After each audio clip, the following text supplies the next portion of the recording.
रश्मि की उम्र यही कोई 20-22 साल की होगी। 2 साल पहले बस दुर्घटना में उसके माता पिता का देहांत हो चुका था।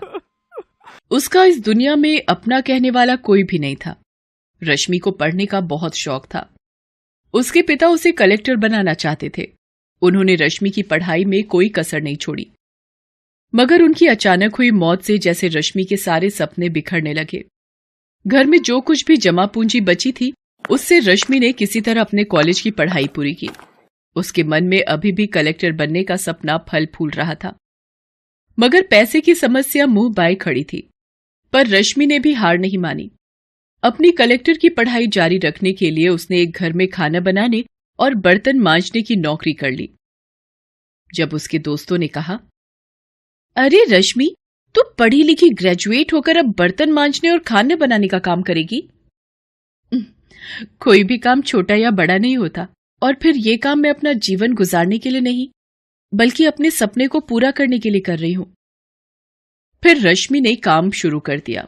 दिन भर वो जी तोड़ मेहनत करती और शाम को घर आकर पढ़ाई करती। जहां वो काम करने जाती थी, वहां से उसका घर करीब 5 मील पर था। तेज चलने पर भी 9 बजे रात से पहले घर नहीं पहुंच पाती थी।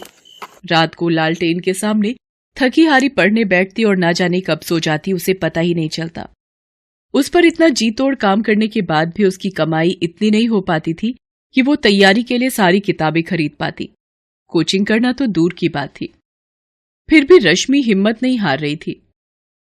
जिस घर में रश्मि काम करती थी, उस घर का बेटा अमित भी यूपीएससी की तैयारी करता था। एक दिन काम करते हुए रश्मि ने अपनी मालकिन से पूछा, माँ जी, क्या अमित भैया भी यूपीएससी की तैयारी कर रहे हैं? हाँ, पर तुझे उससे क्या? तू अपना काम कर। बड़ी आई इंक्वायरी करने वाली कि कौन क्या पढ़ रहा है। मालकिन की बातें सुन रश्मि ने जल्दी जल्दी अपना काम निपटाया और घर जाने को तैयार हुई।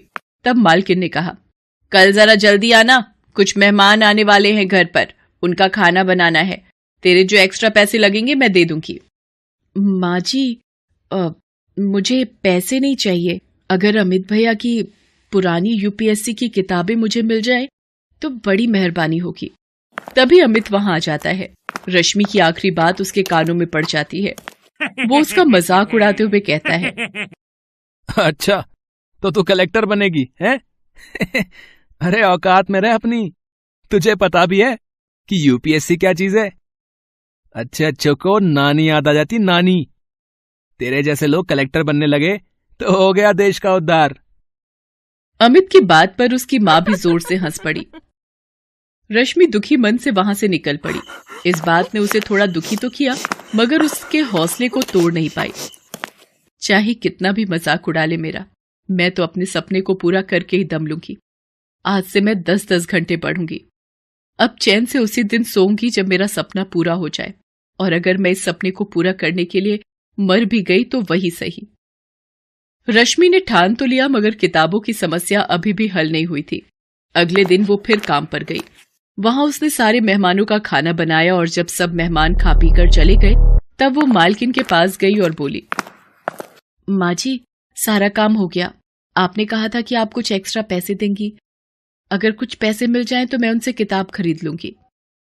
मालकिन का सारा काम तो हो गया था, इसलिए उसके मन में कुटिलता पनप गई। उसने कहा, अरे, तुझे किताबें ही चाहिए ना? तू अमित की किताबें लेती जा और उन्हें पढ़कर वापस कर देना। रश्मि को यही तो चाहिए था। उसने तुरंत हामी भर दी। फिर उसकी मालकिन ने अपने बेटे अमित को बुलाया और कहा, बेटे, इसे अपनी कुछ किताबें दे दे। ये 2-3 दिनों में उसे पढ़कर वापस कर देगी। मां के कहने पर अमित ने अपनी कुछ किताबें लाकर रश्मि को दे दी। इसके बाद तो जैसे ये सिलसिला ही चल पड़ा। मालकिन रश्मि से मनचाहे काम करवाती और बदले में उसे कुछ किताबें पढ़ने को मिल जाया करती थीं। मालकिन को इसमें अपना फायदा नजर आता था। उधर किताबें मिलने से रश्मि में एक नया जोश भर गया। अब वो दुगने उत्साह से अपनी तैयारी करने लगी। अमित की वो किताबें जो अलमारी में रखी धूल खा रही थीं, उनके भी भाग्य जाग गए। एक दिन मालकिन ने काम करती हुई रश्मि से पूछा, क्यों रश्मि, तेरी पढ़ाई कैसी चल रही है? अब तो तुझे किताबें भी मिल रही हैं। रश्मि कुछ बोलती इससे पहले ही वहां अमित आ गया और बोला, अरे, इसकी पढ़ाई कैसी चल रही होगी? सारा दिन तो ये यहां रहती है, पढ़ाई क्या खाक करेगी। क्यों रश्मि, तुझे पता भी है कि इस परीक्षा में कितने पेपर होते हैं? हाँ भैया, मुझे पता है कि इसमें कितने पेपर होते हैं। मेरी तैयारी दोनों पेपरों के लिए पूरी है। अच्छा, तुम मेरे एक सवाल का जवाब दो कि खजुराहो के मंदिर का निर्माण किसके शासनकाल में हुआ था? अमित की हवा निकल गई। उसे इस सवाल का जवाब नहीं पता था। क्या हुआ भैया, ये तो बहुत मामूली सा सवाल है, आपको इसका जवाब नहीं पता क्या? अमित कुछ नहीं बोला और चुपचाप वहां से चला गया। आज रश्मि ने अपनी सारी बेइज्जतियों का जवाब एक झटके में दे दिया था। रश्मि पूरी लगन से अपनी तैयारी करती रही। उसने पूरी परीक्षा का सिलेबस परीक्षा से 2 महीने पहले ही खत्म कर दिया। निश्चित समय पर परीक्षाएं हुई और रश्मि ने आसानी से प्री एग्जाम निकाल लिया। उधर अमित अपनी तमाम कोशिशों के बावजूद भी इसमें सफल नहीं हो पाया। रश्मि ने प्री की अपनी सफलता की बात किसी को नहीं बताई। जब तक मैं इंटरव्यू नहीं पहुंच जाती तब तक किसी को यह सब बताना ठीक नहीं है। इस तरह लगातार परिश्रम करते करते रश्मि ने मेंस की परीक्षा भी पास कर ली। अब सिर्फ इंटरव्यू देना बाकी रह गया था। इंटरव्यू से एक दिन पहले, देख रश्मि, कल अमित का जन्मदिन है, काफी सारे मेहमान आने वाले हैं, तू जरा जल्दी आ जाना। लेकिन माँ जी, कल तो मेरा आना मुश्किल है, कल मेरी आखिरी परीक्षा है। हाँ, बड़ी आई परीक्षा देने वाली, जितना बोला उतना कर। अगर कल तू नहीं आई तो फिर तुझे दोबारा यहां घुसने नहीं दूंगी। रश्मि ने मालकिन की बात नहीं मानी और निश्चित समय पर इंटरव्यू देने गई। मालकिन ने उसी दिन दूसरी नौकरानी रख ली। आने दो उस नवाबजादी को पगार मांगने, ऐसी खरी खोटी सुनाऊंगी कि जिंदगी भर याद रखेगी। मगर रश्मि उस दिन के बाद फिर कभी उस घर में नहीं गई। ईश्वर ने उसके भाग्य में कुछ और ही लिख रखा था। इधर मालकिन उसे खरी खोटी सुनाने का इंतजार करती रही, उधर यूपीएससी की परीक्षा का परिणाम आ गया। रश्मि ने 67वें रैंक के साथ न सिर्फ ये परीक्षा पास की थी, बल्कि टॉप 100 में भी आई थी। शहर के सारे अखबार उसकी कामयाबी के किस्सों से भरे थे। अमित और उसकी मां ने जब अखबार के पहले पन्ने पर रश्मि का नाम और उसकी प्रशंसा देखी तो उनके मुंह खुले के खुले रह गए। कल तक उनके घर में काम करने वाली ने आज अपने मेहनत के दम पर वो मुकाम हासिल किया था कि अमित और उसकी मां जैसे लोग उसके आसपास भी नहीं फटक सकते थे। उधर रश्मि आज बहुत खुश थी। आज उसकी सफलता ने न सिर्फ उसका और उसके पिता का सपना पूरा किया था, बल्कि अमित और उसकी मां जैसे लोगों के मुंह पर ताले भी लगा दिए थे, जो किसी की हैसियत देखकर उनके दिमाग का अंदाजा लगाते हैं।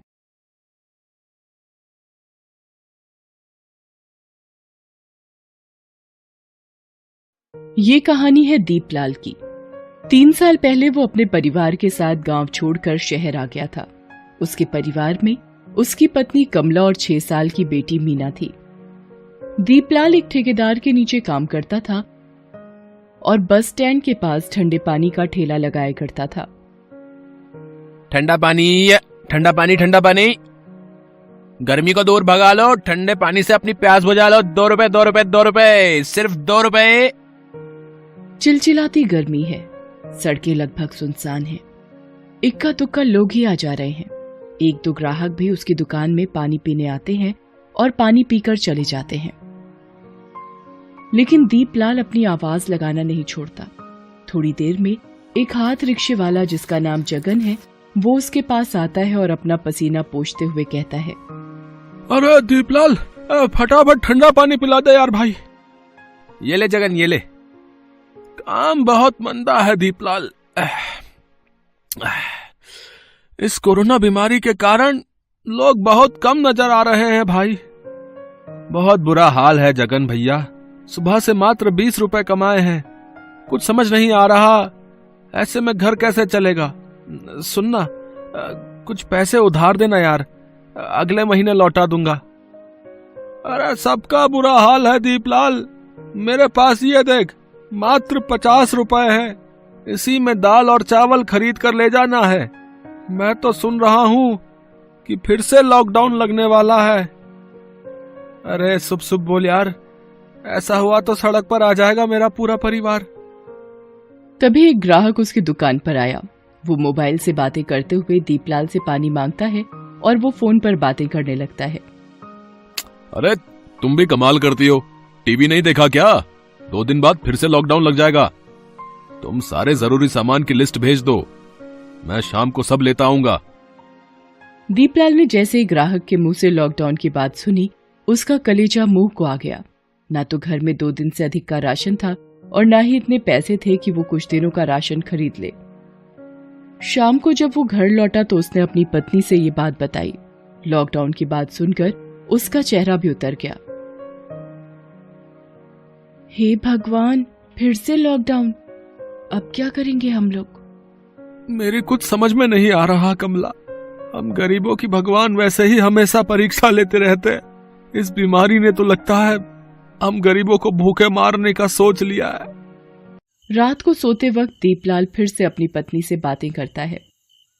कमला, घर में खाने की चीजें लगभग खत्म हो गई हैं।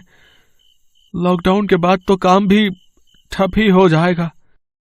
मैं सोचता हूँ हम सब गांव लौट चलते हैं।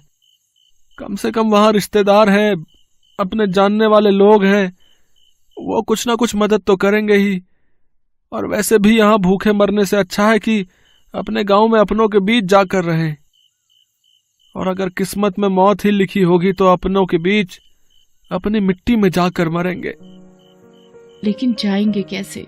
अपना गांव तो यहाँ है नहीं, पूरे 1500 किलोमीटर दूर है। टिकट के पैसे भी तो नहीं है अपने पास। अरे तू उसकी फिक्र मत कर, मैं कुछ ना कुछ जुगाड़ करता हूँ। दीपलाल अगले दिन ठेकेदार के पास गया। उसका पानी का ठेला उसे वापस किया और 15 दिन जो उसने काम किया था उसके पैसे मांगे। उसके 900 रुपए बनते थे, लेकिन ठेकेदार ने उसे 300 रुपए ही दिए। जब दीपलाल ने उसका कारण पूछा तो उसने बोला, अभी बहुत मंदी है। दीपलाल को बहुत गुस्सा आया, क्योंकि वो अपनी मेहनत की कमाई मांगने गया था। कोई भीख तो नहीं मांग रहा था ठेकेदार से। वो चुपचाप अपने घर लौटने लगा। ये बड़े लोग बहुत बेईमान होते हैं, हमारी मेहनत का पैसा रख लेते हैं, लेकिन अफसोस भगवान इन्हें ही अमीर बनाता है। कभी कभी तो लगता है कि भगवान सिर्फ अमीरों के लिए है, हम गरीबों के लिए नहीं। दीपलाल अपने में ही खोया चला जा रहा था। उसके घर के रास्ते में ही रेलवे स्टेशन आता था। अचानक रेलवे स्टेशन के बाहर उसकी नजर गई। वहां हजारों लोगों की भीड़ दिखाई दी। किसी ने हाथों में बक्सा तो किसी ने सिर पर पोटली रख रखी थी। उनमें से कई लोगों को वो जानता था। वो उसकी तरह ही प्रवासी मजदूर थे जो अपने अपने गांव से इस शहर में कमाने के लिए आए थे, लेकिन अब लॉकडाउन के डर से अपने घर वापस लौट रहे थे। तभी उस भीड़ में उसे जगन अपनी बीवी के साथ दिखाई दिया। दीपलाल भाई, बहुत भीड़ है यहाँ। पिछले 7 घंटे से टिकट के लिए खड़ा हूँ, लेकिन ना तो लाइन बढ़ती है और ना ही ये भीड़ कम होती है। लेकिन घर तो जाना ही है भैया, यहाँ रहकर क्या करेंगे भाई बताओ। हजारों की भीड़ और जगन की बात सुनकर दीपलाल ने मन ही मन एक फैसला लिया। सबसे पहले तो उसने बिस्किट के 15 पैकेट खरीदे, थोड़ा चूरा खरीदा और घर पहुंचा। वो जैसे ही घर में उसने प्रवेश किया, उसकी बेटी मीना उसके गले से लिपट गई। बाबा आ गए, पापा आ गए। फिर उसकी नजर बहुत सारे बिस्किट के पैकेट पर पड़ी। वो और भी खुश हो गई। बाबा, इतने सारे बिस्किट, सारे मेरे लिए हैं क्या? हाँ, लेकिन इसे अभी नहीं खाना है, इसे रास्ते में खाना है। हम लोग गांव जा रहे हैं। गांव? हाँ बाबा, चलिए ना, गांव मुझे बहुत अच्छा लगता है। वो ये कह ही रहा था कि उसकी पत्नी कमला आ गई। पैसों का इंतजाम हो गया जी, टिकट मिल जाएगा क्या? कमला, रेलवे स्टेशन, बस स्टैंड, यहाँ तक कि सड़कों पर हजारों की भीड़ खड़ी है, जो हर पल बढ़ती ही जा रही है। सभी अपने घर वापस लौटना चाहते हैं। ऐसे में हम भी वहां गए तो न जाने कितने घंटे हमें वहां इंतजार करना पड़ेगा। तो फिर कैसे जाएंगे? तब दीपलाल ने अपने घर में लगी साइकिल की ओर इशारा किया। मीना साइकिल की आगे वाली सीट पर बैठी और कमला पीछे। जो भी थोड़ा मोड़ा सामान था कमला ने उसे पोटली में बांध कर रख लिया। दीपलाल साइकिल से ही अपने गांव की ओर चल पड़ा। कड़ी धूप में दीपलाल साइकिल चलाए जा रहा था। पसीने से उसका शरीर तरबतर हो गया था, पांव दुख रहे थे, लेकिन उसे तो अपने गांव जाना था। रास्ते में मीना और कमला दोनों को जोरों की भूख लगी, तो दीपलाल ने साइकिल को एक पेड़ के नीचे खड़ा किया। सबसे पहले तो सबने साथ लाए बोतल से पानी पिया, फिर थोड़ा चूरा खाया। मीना बिस्किट खाते खाते पूछ रही थी, बाबा, हम कितनी देर में अपने गांव पहुंच जाएंगे? मुझे ना बहुत धूप लग रही है। उसकी बात सुनकर कमला ने पोटली से एक साड़ी निकाली और उसे 3 टुकड़ों में फाड़ा। एक मीना के सिर पर, एक दीपलाल के सिर पर और एक से खुद का सिर ढक लिया। दीपलाल एक बार फिर से अपने परिवार को लेकर निकल पड़ा। रात को सड़क किनारे ही वे सो जाते। सुबह दीपलाल फिर से निकल पड़ता। रास्ते में कहीं नल दिखता तो पानी की बोतल भर लेता, क्योंकि गर्मी बहुत ज्यादा थी और तीनों को प्यास भी खूब लग रही थी। 3 दिन बीत गए। दीपलाल लगातार साइकिल चला रहा था। उसकी हिम्मत जवाब दे रही थी, हे ईश्वर, कुछ कर नहीं सकता तो कम से कम धूप तो कम कर दे। देख नहीं रहा कितनी गर्मी है। हमें गांव पहुंचना है ईश्वर, थोड़ी तो दया दिखा। गर्मी के कारण उसका सिर भी चकरा रहा था, लेकिन वो किसी भी तरह अपने घर पहुंचना चाहता था। इस बीच साथ लाए सारे खाने पीने की चीजें खत्म हो गई। मीना बार बार भूख भूख कह रही थी, लेकिन रास्ते में ना तो कहीं कोई दुकान खुली थी और ना ही जेब में पैसे थे जिससे वो कुछ खरीद पाता। रास्ते में पानी की बोतल भरता और वही खुद भी पीता और मीना को पिलाता। काश पानी से लोगों की भूख मिट जाती तो लोगों की बहुत बड़ी समस्या हल हो जाती। इस बीच चौथे दिन रास्ते में उसे पुलिस वालों की गाड़ी लगी दिखी। एक पुलिस वाले ने उसे रोका और डांटते हुए कहा, अरे अरे, कहाँ चल दिया इस तरह? तुझे पता नहीं लॉकडाउन लगा है? अपने गांव जा रहा हूँ साहब। गांव? कहाँ है तेरा गांव? अभयपुर है साहब। मजाक करता है तू हमसे? अभयपुर यहाँ है? अरे यहाँ से 800 किलोमीटर दूर है अभयपुर।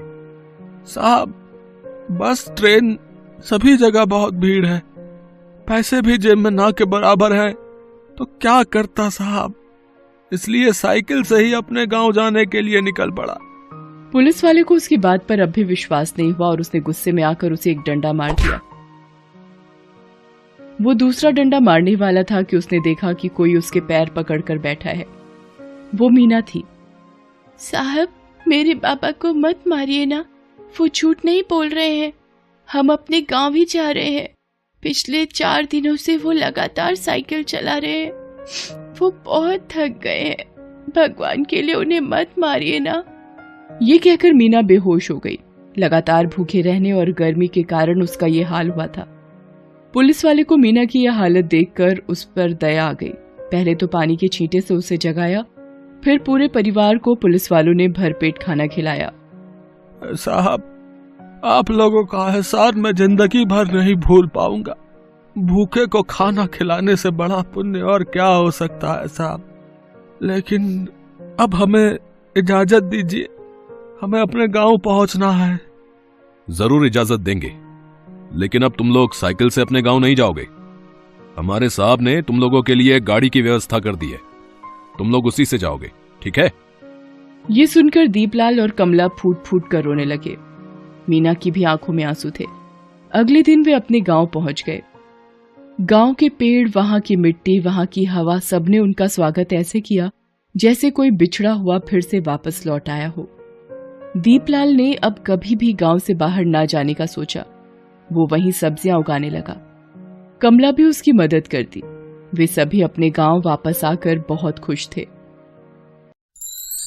Thanks for watching.